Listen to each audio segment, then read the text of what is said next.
so Sudan ka jube kan gadan yanti ande di la ka wakap ka kan ta kan kel ka jido ata jawach ke jido ada cin kin tira na malman kana gwan isha ba ga di sha ne ba waje ni jiran jido daran ta bana la di ka so Sudan ko jaran celar wote sana da ya bati ti de liu ka sana da na no bulo awas ni ti di lan kana ideal ta ka jube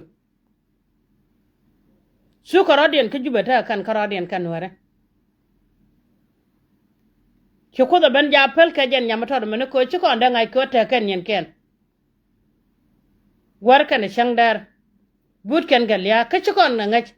kai ya mata kula ban wala ka jaba wa ka ce mara liya ta kon yal yala alar kan wotel mutuwa ka jube e waje perji ga dial ken ba ya kwajo ka wud janganu ra mai kenan lele mene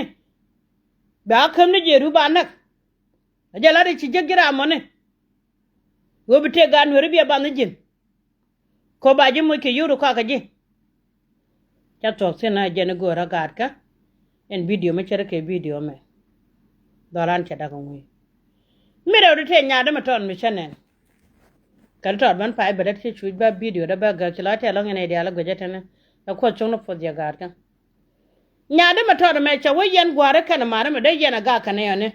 e jel ne ke bi ni ci kuma yen jel ga law yen jelen ga bene tel ga bene ene re chang mo ke tin yanti ana pe wi won ne ko da yen ban ngonga je ko bana jal ga la wato ga yen ala dun dun gad ka mi akaire ka sha akaire ga fi kan mi eturu en turu ga ko da to madan go gona ci ci alen je ga pel re da mo mini nyure ni nyur ka mi ti ga mo le mo la wace ka mi ti gule ni gule ce ko shira da ba wacin mor mama medan me yere jela tel bieni ye le ngu mor wala ke ji choti ni ji facebook ko tiga dies ko dangraw tichi dap wer nyuru ka ke dier ko dangraw cheke ngu me yene jel medan ka law bela wala di bala wala du ko sha bala di ramada dien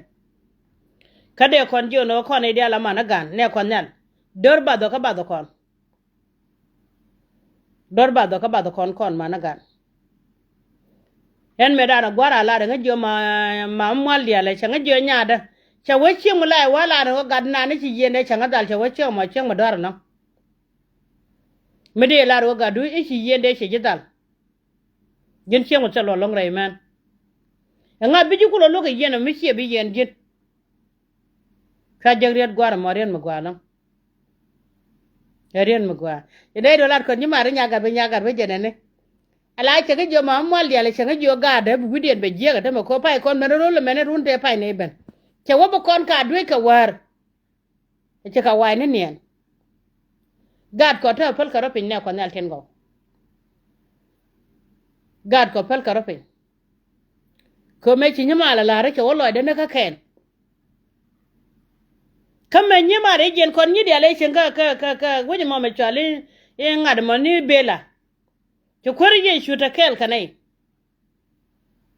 ko ne ka nyur kan gar ko bne la re ga da ne to me jel kanai maram ne kan ne ka dis na gadi ne bentene ne gilam ne nyur ka gadu bi jego nyur bi arach en che ban jen o me jangna wuje me go me na chu bare mi dia daga fri ni ka be ne go ka gwa po ga mo gwa che yugo ti dia le ron la cho wi chup changnyal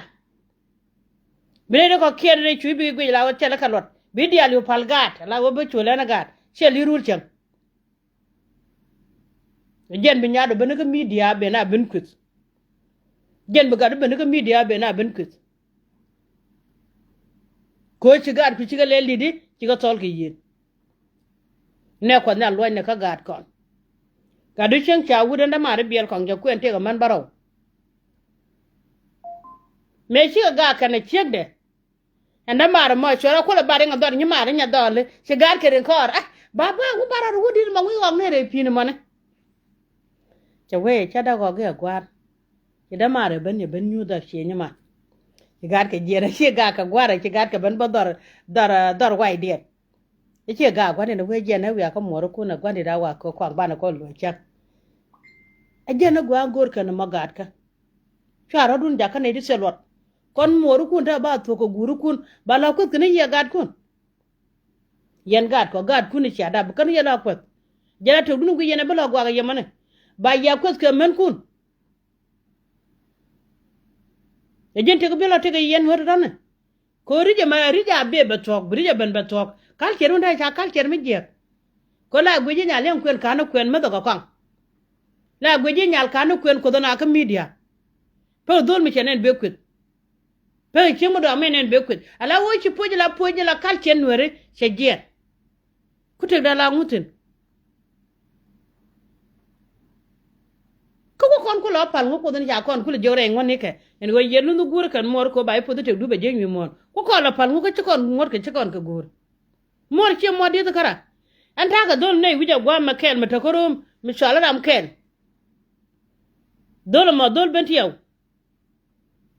me ce ban me kwa ka me ci ga gwa me ngajo ma dinan wan an wa ka na pole wo wa ka ngada korom cha nga tuki ce to ka kan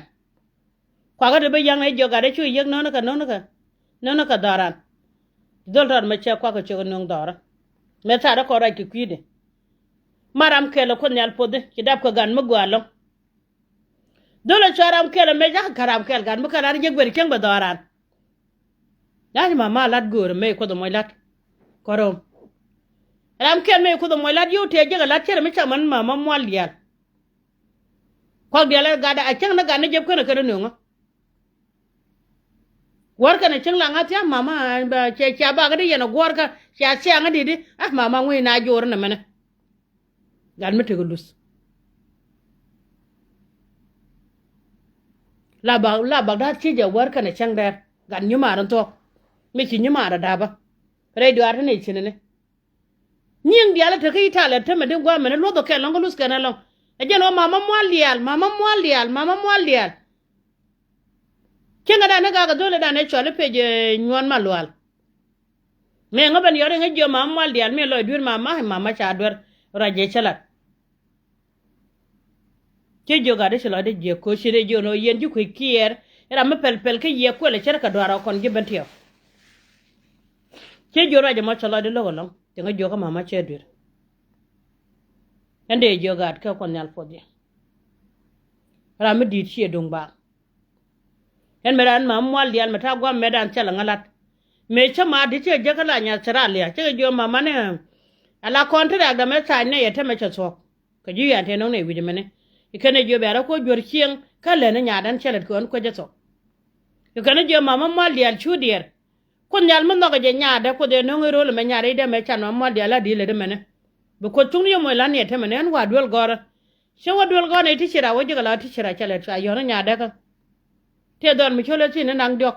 en ji do ara mane chira mi chi yoro wan te ra mu goro gwala de me da ne che je na jonte ching balat ka ne ke la gwa mene ke ne dok e che mo ngai la lo no jen kwi so ya kala ro tere ga ngwe to ga be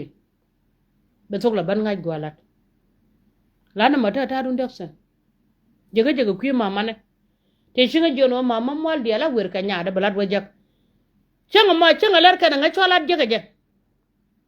la na mata tina ta mane bi la ngana te de la ngadi da kontra ga te su la ngana te go bele fal ani apo da nyen me yen bachira na gorin wande ngala pot yen fa goro be ko talam jodun kon dam ne ye balam ne ye cine dam ne ye yen ba ye pot biya kar gan kun kana kana gad kula nen ene kwar mala ata kale yen ay diale ci bantene ala ne wo ci mara dor long doran ci bada long ne kos dor ci bada ban medit kajen me chane no ko jube kanya ma to de me ne kon ka churo de ne ko jube ko lo janga te war ka ne chang der akaro ko na karo la mo ke ne ji yow diar mo ko lo di wotim ko nok doru bo dor yop su ko pige nak kamo ko da bala wa mire lo adi bo dor me chal mer go jen o dine jen